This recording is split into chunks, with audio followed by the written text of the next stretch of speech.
I was trying to walk out here, but I'm not. So on climate, here's what I believe. Everywhere I go, people say to me, we need to act urgently on climate. I agree with that. People say climate's existential. I agree with that in the sense that the other issues that I'm concerned with, for example, the fact that we got fourth graders all over America that can't read at grade level. It's a shame that we can't fix that today. But if we don't fix it today, we might be able to fix it tomorrow. Climate is different from that because if we don't start dealing with it today, the next generation won't be able to do it. So sign me up for urgency. And because I'm signed up for urgency, sign me up for never compromising with the science, ever, ever. But there's a second piece of this that you're not being told in this election that I want to tell you, which is that if you accept the broken politics in Washington that I just laid out for you and described as a permanent state of things, I would argue that as a democracy, we've given up on the idea that we can ever do anything on climate. Why do I say that? I say it because urgency's not enough. We need a solution that will endure a generation. We need a durable solution. You can't accept a world where you legislate on climate for 2 years and then they rip it out, and then you write another set of laws for 2 years and then they rip it out, which is what we've accepted in our politics in Washington, D.C. It will not work. It will not work. And that's why I've spent the last 2 years of my life before I was campaigning for president in rural parts of my state with farmers and ranchers that I know well because I've been on the Ag Committee for the last 10 years, having conversations with them about climate change.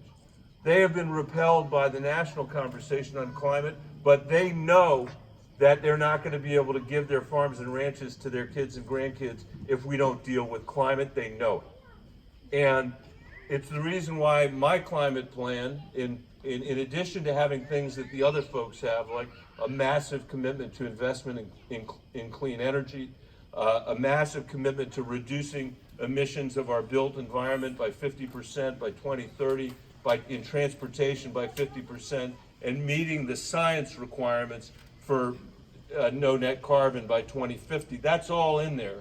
But in addition to that is a real focus on conservation and how the working lands in the United States could be used to sequester carbon so we can pay farmers and ranchers to do that and build a broader coalition of people to support a durable solution on climate. So that's my answer to you on climate. It's both an opportunity to say that's what I would do, but also to say, when I'm president, but it's also to say this is a perfect example of where we need to change our political approach. If this thing looks like it was created in a petri dish in Washington, D.C., and that's our plan on climate change, you're not going to sell that in Colorado or Iowa.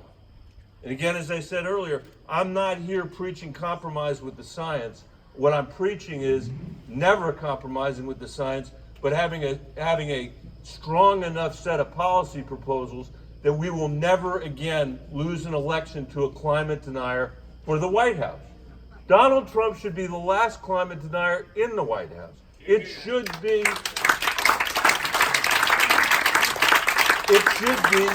disqualifying for you to run for president and get elected if you're a climate denier. And everybody here thinks that's true on a moral basis, and I agree with you. I also believe it's true politically. And the fact that we lost an economic argument to Donald Trump last time on climate, which we did, should force us to ask ourselves, what are we going to do differently so we don't lose that argument again?